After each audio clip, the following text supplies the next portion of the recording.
What if I told you that one shift, just one, in mindset or practice could ripple through an entire school building? Whether you're a teacher, instructional coach, or administrator, school-wide improvement doesn't have to be overwhelming or mysterious. In fact, it's the most effective when it's broken down into simple, intentional steps that include the voices of the people doing the work every day. Today, I'm walking you through 5 practical strategies that can help transform your entire school culture. And yes, they actually work. Let's be honest, most schools launch a dozen initiatives every year. They overlap, they compete, and teachers often feel like they're chasing moving targets. But I've seen what happens when a school aligns its efforts and listens to its people. In one of my former schools, I served on the School Culture and Improvement Committee. We had full representation from administrators and teachers to support staff. At the time, our school culture was in need of serious improvement. The survey data told the story: low morale, unclear goals, and a lack of collaboration. But over 2 years, we saw a huge shift. Student achievement rose, morale improved, and teacher retention increased. Why? Because we focus on teacher collaboration, actionable feedback, and shared goals, and we actually followed through. And here's the truth: school culture is contagious. Negative energy spreads fast, but positive practices, they take time, consistency, and high buy-in from staff at every level. Tip 1: set a shared vision or core value.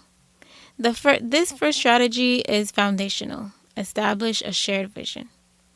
Everyone in the building should be clear on what we stand for, whether that's kindness, equity, or academic rigor.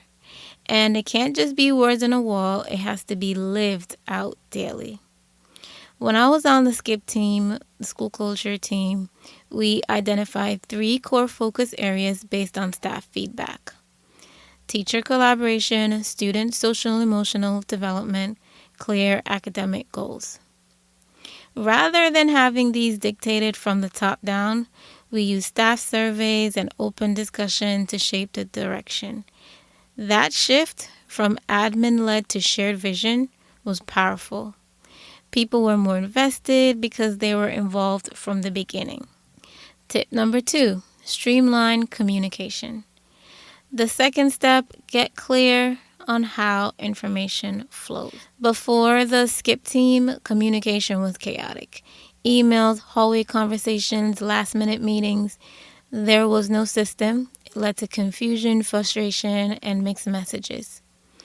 Once we created a structured way to share updates and decisions, like weekly bulletins, designated reps for each team, and clear timelines, staff felt more confident and informed. Improvement can happen if people don't know what's going on. Tip number 3, here's a big one. Not everything needs to come from administration. Teacher-led initiatives and decision-making teams are the cornerstone of lasting change. During our time on the SKIP committee, we noticed teachers were frustrated about the lack of collaboration time. So instead of waiting for admin approval, the team proposed a revised schedule and implemented it. And guess what? It worked. Teachers began to protect that time because they knew how valuable it was. The sense of ownership changed the tone of our professional culture. This leads right into the 4th tip: protect time for true collaboration. Not just logical check-ins, but real collaboration around student data, instruction, and problem solving.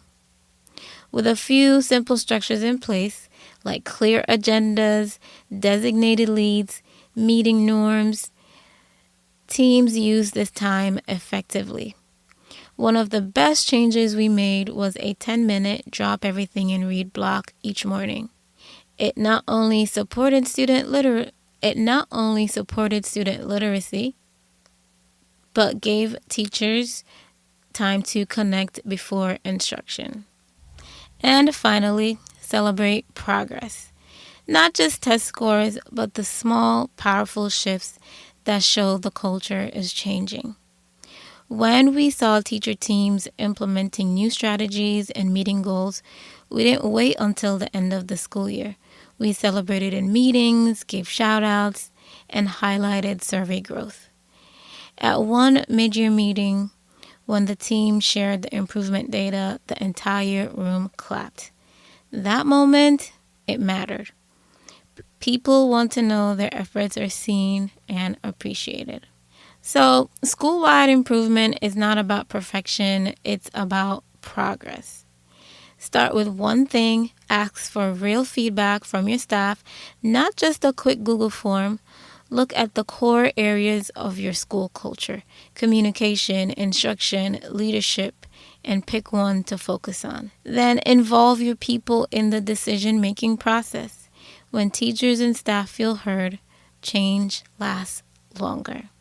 If this episode sparked ideas or affirmed your experience, I'd love for you to check out my new ebook. It's full of real-life strategies and stories from the classroom that you can apply school-wide, available in the show notes.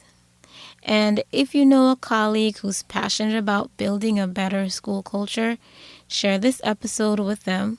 Let's keep improving together, one small step at a time. See you next time on the Teachers Impact Podcast. Happy learning and growing.